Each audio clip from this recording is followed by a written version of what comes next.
नमस्कार, आप देख रहे हैं आपका अपना चैनल भिवानी हलचल खबरों के संग में मैं हूं मनोज कुमार। आइए सबसे पहले डालते नजर आज की हेडलाइंस पर। मोदी ने 22 अरबपतियों के 16 लाख करोड़ रुपए किए माफ, कहा राहुल गांधी ने। डीएलएड परीक्षा का परिणाम हुआ घोषित।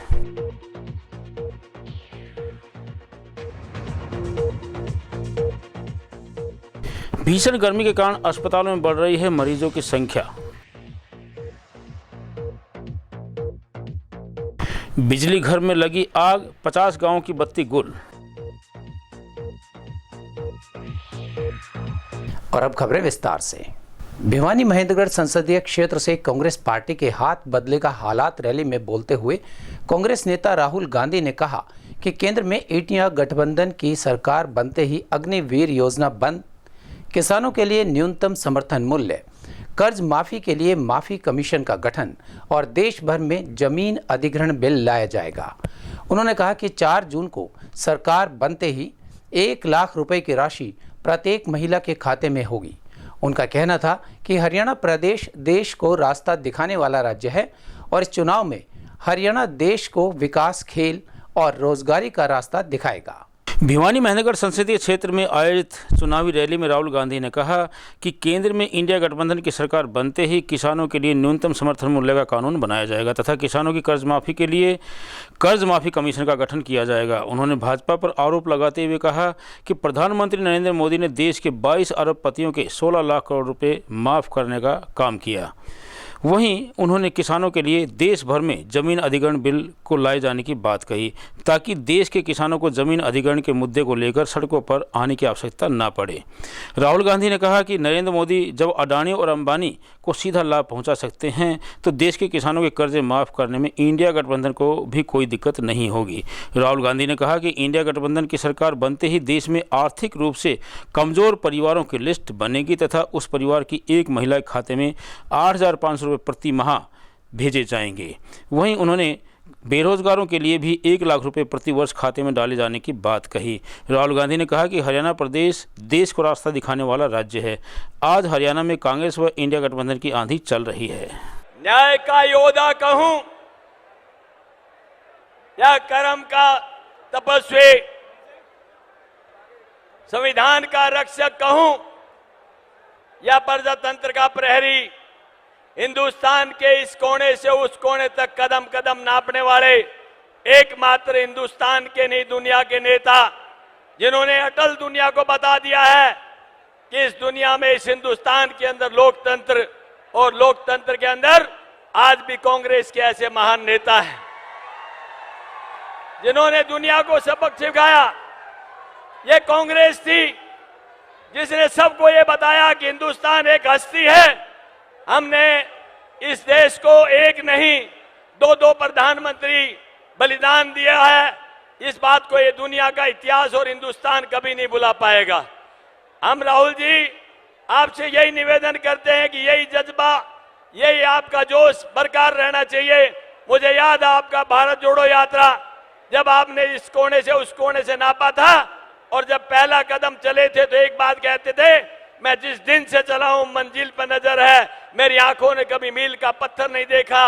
और आज आप एक कहते जज्बे के साथ चले थे, लोग जुड़ते गए और कारवां बनता गया। आज ये इतिहास आपको याद रखेगा।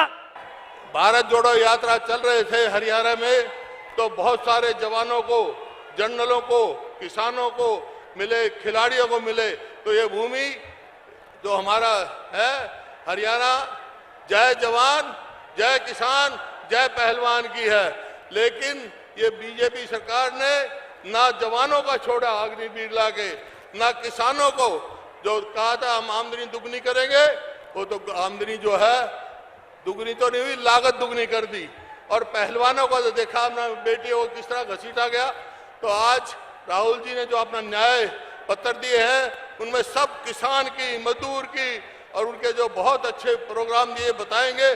आज पूरा देश राहुल गांधी जी की तरफ देख रहा है, इस अलायंस की तरफ देख रहा है स्टेज पर बहुत सारी दूसरी पार्टी, कम्युनिस्ट पार्टी से, आम पार्टी से भी आदमी हैं, सबका हम स्वागत करते हैं। और मैं निवेदन करता हूं, राहुल गांधी जी अपनी सारी बात तफसील से आपको बताएंगे। राहुल जी से निवेदन करता हूं, आए और अपनी बात कहें। मैं 4000 किलोमीटर चला, कन्याकुमारी से कश्मीर, हरियाणा से निकला। रास्ते पे सब ने कहा मुद्दे बेरोजगारी, महंगाई और किसान। मीडिया में आपको ना किसान की बात दिखेगी, ना महंगाई, ना बेरोजगारी। मीडिया में आपको एक तरफ नरेंद्र मोदी का चेहरा तो दूसरी तरफ अंबानी की शादी, 8 करोड़ रुपए वाली घड़ी। ये लोग सच्चे मुद्दे नहीं उठाते हैं। ये 2-3 अरबपतियों के काम करते हैं। तो कहना पड़ता है मीडिया के मित्र, मगर है नहीं ये। भाइयों और बहनों, मैं शुरुआत अग्निवीर योजना से करना चाहता हूं। हिंदुस्तान के बॉर्डर की रक्षा हरियाणा के युवा करते हैं, बाकी प्रदेशों के युवा करते हैं। दिल में, खून में, डीएनए में देशभक्ति है आपकी। और नरेंद्र मोदी जी ने पहली बार हिंदुस्तान के जवानों को मजदूर में बदल दिया है। मजदूर में बदल दिया है। कहते हैं कि 2 तरीके के शहीद होंगे। एक नॉर्मल जवान या अफसर, उसके परिवार को पेंशन मिलेगी, शहीद का दर्जा मिलेगा, सारी की सारी सुविधाएं मिलेंगी। और दूसरा, गरीब घर का बेटा जिसको अग्निवीर नाम दिया है, इस अग्निवीर को ना शहीद का दर्जा मिलेगा, ना पेंशन मिलेगी, ना कोई सुविधा मिलेगी, ना कैंटीन मिलेगी। ये योजना नरेंद्र मोदी की योजना है, ये सेना की योजना नहीं है। सेना इसे नहीं चाहती है, ये पीएमओ से योजना बनाई गई है। तो मैं पहली बात आपको कहना चाहता हूं, इंडिया की सरकार आएगी, अग्निवीर योजना को उठाकर हम कूड़ेदान में फेंक देंगे।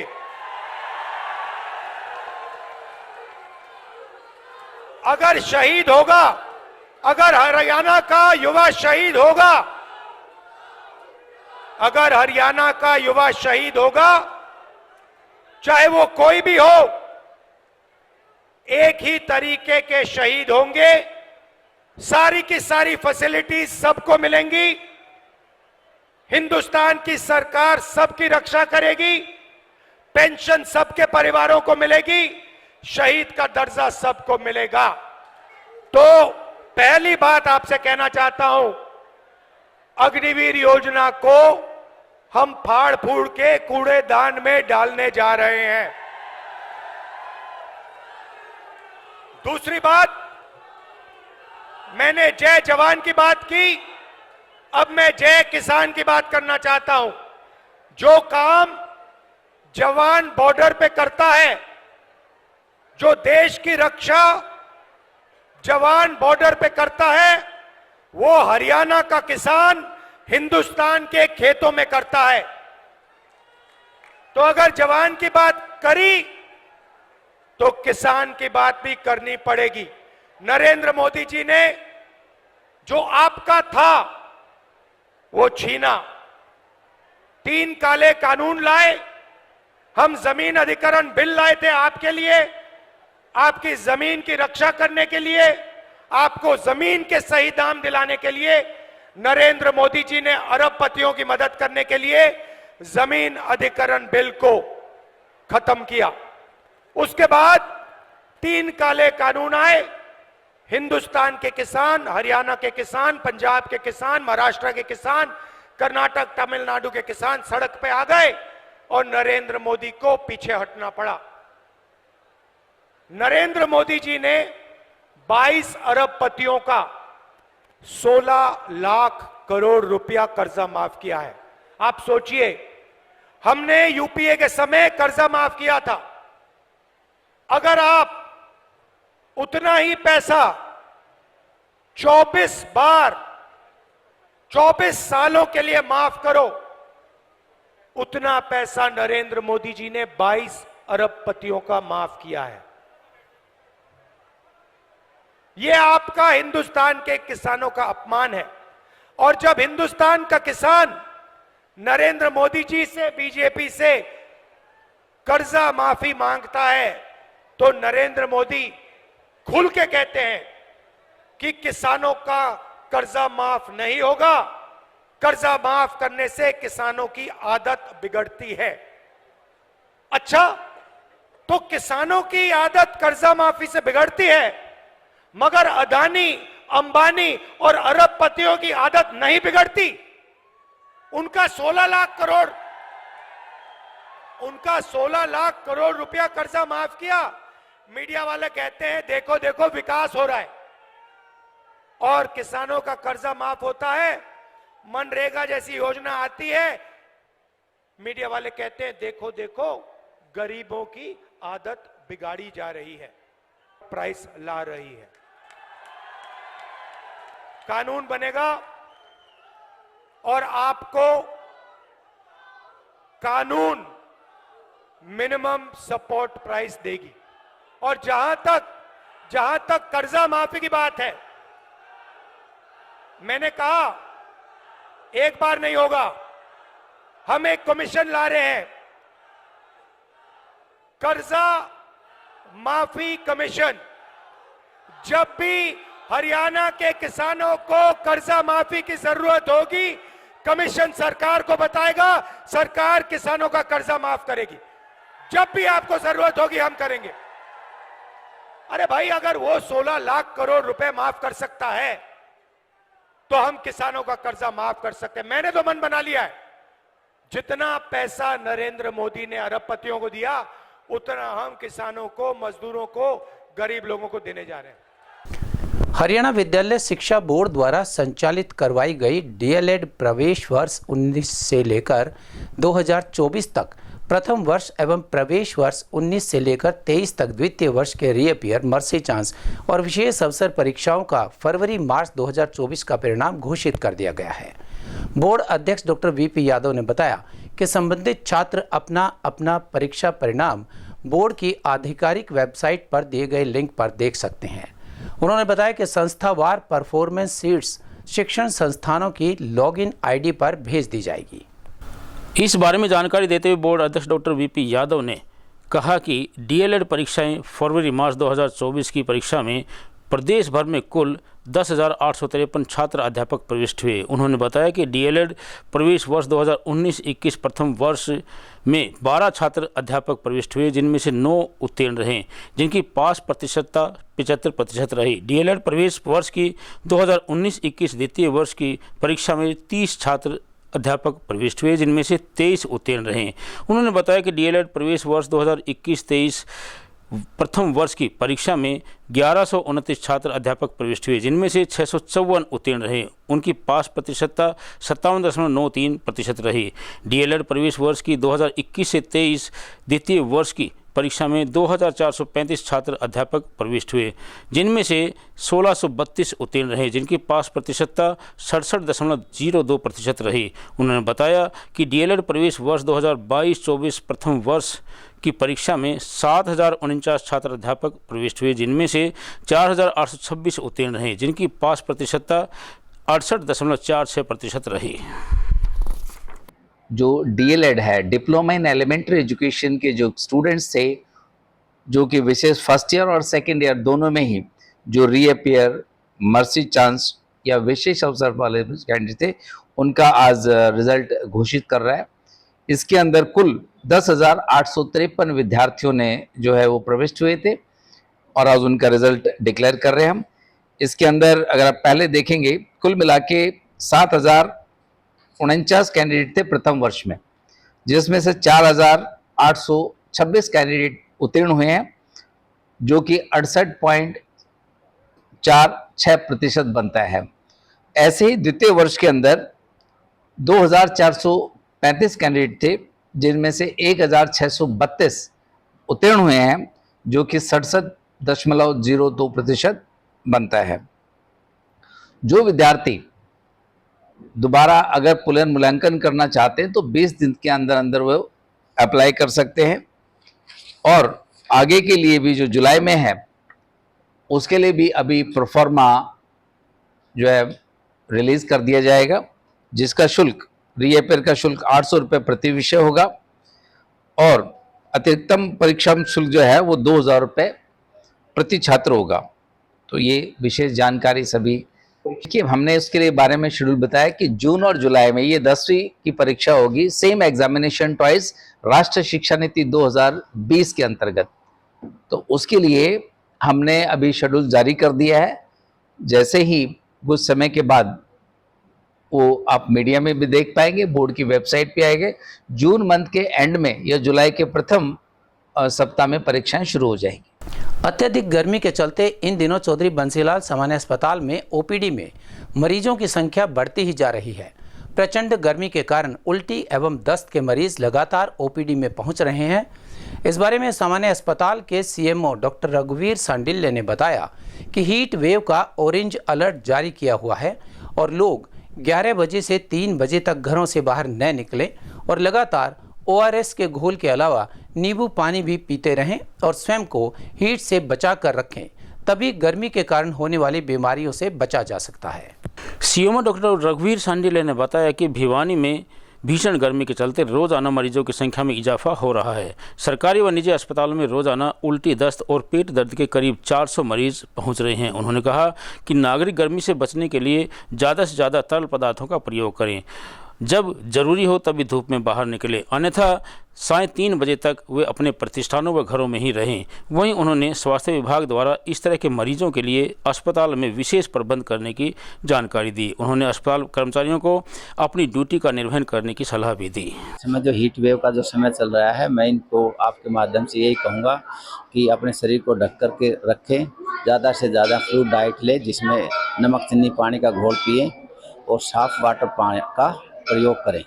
और अपने शरीर को ढकने से न उसमें ज़्यादा डिहाइड्रेशन नहीं होती। अगर फिर भी डिहाइड्रेशन और हाइपरथर्मिया होता है तो हमारी जो जितनी फैसिलिटीज़ हैं, हर एक में एक कमरा बना हुआ है, जिसमें वाटर कूलर के साथ साथ में ठंडा पानी के साथ साथ में कूलर भी लगे हुए हैं, और डिस्ट्रिक्ट लेवल पर हमारा हाइपरथर्मिया के कंट्रोल के लिए एक कमरा भी है जिसमें AC भी लगे हुए हैं। तो हमने सभी लोगों को सेंसिटाइज कर दिया है कि वो हीट वेव के मरीज को प्राथमिकता दें, और जो पीक पीरियड होता है 12 से 3 बजे का, उसमें अवॉइड करें कि वो बाहर ना जाएं, जाना पड़े तो शरीर को ढक करके रखें। भिवानी के नज़दीकी गांव बापुड़ा के बिजली घर में मंगलवार शाम को आग लग गई। आग इतनी भयंकर थी कि आसपास से दमकल की गाड़ियां बुलाने के बाद भी आग पर काबू नहीं पाया जा सका, तो दादरी, रोहतक व हांसी से दमकल गाड़ियां बुलाई गई। फायरमैन सुनील कुमार ने बताया कि लगभग 15 दमकल गाड़ियों ने कड़ी मशक्कत के बाद आग पर काबू पाया। उन्होंने कहा कि गर्मी के मौसम में सूखा कचरा भी बारूद का काम करता है। उन्होंने लोगों से खेतों में पराली न जलाने की अपील की है। बापोड़ा गांव में 220 kV बिजली घर में आग की सूचना मिलने पर दमकल विभाग की टीम ने आग पर काबू पाने का प्रयास किया। आग इतनी भयंकर थी कि आग पर काबू पाने के लिए आसपास के जिलों से दमकल विभाग की टीमों को बुलाना पड़ा।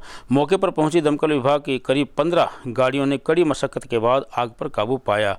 फायरमैन सुनील कुमार ने बताया कि शाम को आग लगने की सूचना पर उन्होंने मौके पर पहुंचकर आग पर काबू पाने का प्रयास किया। आग भीषण होने के कारण दमकल विभाग ने दादरी, रोहतक, हांसी से लगभग 13 गाड़ियों को बुलाकर आग पर काबू पाया। उन्होंने यह भी बताया कि गर्मी के मौसम में आसपास सूखा कचरा बारूद का काम करता है। उन्होंने लोगों को जागरूक किया कि खेतों में पराली जलाने पर भी आग लगने का रास्ता बन जाता है, जो कि काफ़ी खतरनाक साबित हो सकता है। मेरा नाम सुनील कुमार, लीडिंग फायरमैन, दमकल केंद्र भिवानी से। और हमारे Yasin Khan ji fire officer Sonipat court case के मामले में पंचकुला हेडक्वार्टर गए हुए हैं। बापोड़ा रोड पे 220 केवी का ग्रिड पावर हाउस है, जिसके अंदर ट्रांसफार्मर में आग लगी हुई है। हमें लगभग 5:15 बजे के आसपास में सूचना मिली कि वहाँ पर आग लगी हुई है और हमारी गाड़ियाँ मौके पर पहुँची और जाकर देखा कि आग ने बहुत ही भयानक रूप धारण कर लिया था और इसी कारण से हमें अन्य जिलों से भी फायर गाड़ियाँ मंगवानी पड़ी। हमें दादरी से भी और अपना हांसी से भी और रोहतक से भी अन्य जिलों की गाड़ियाँ मंगवा के लगभग 13 गाड़ियाँ हमारी टोटल लगभग 7 से 8 घंटे की कड़ी मशक्कत के बाद ये लगभग आग पे काबू पाया गया है। देखो, जान का तो कोई नुकसान हुआ नहीं, लेकिन माल का मौके पर अंदाजा नहीं लगाया जा सकता कितना नुकसान हुआ है। अभी जैसे कि गर्मी का सीजन आया हुआ है और अपने आसपास में जितने भी सूखा कचरा है, लकड़ी है, ये एक गर्मी के मौसम में बारूद का काम करती है। अगर उसको थोड़ी सी भी चिंगारी मिल जाए ना तो वो आग ज़्यादा फैल जाती है। तो इसीलिए मैं लोगों को इस बारे में जागरूक करना चाहूँगा कि वो जलती हुई तीली या चूल्हे की आंच वगैरह जो भी है ना, वो बाहर अपने आसपास में ना फेंके, जिससे किसी का नुकसान। और अब एक खबर चलते चलते, किरण और दान सिंह का विवाद आखिरकार राहुल गांधी के सामने पहुंच गया है।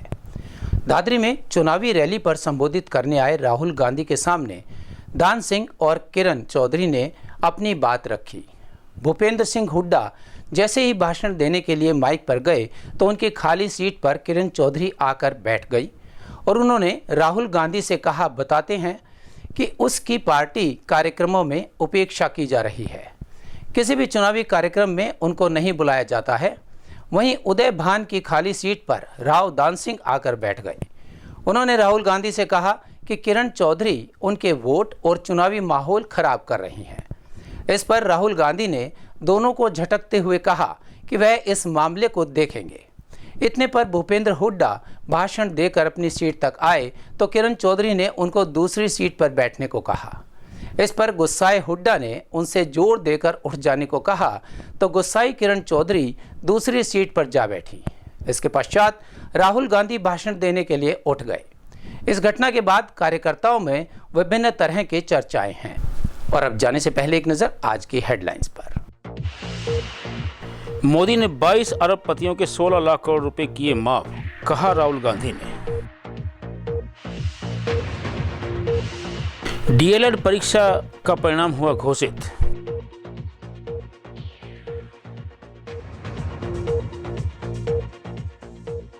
भीषण गर्मी के कारण अस्पतालों में बढ़ रही है मरीजों की संख्या। बिजली घर में लगी आग, 50 गांवों की बत्ती गुल। हमारे आज के अंक में बस इतना ही। अगले अंक के लिए देखते रहेगा आपका अपना चैनल भिवानी हलचल।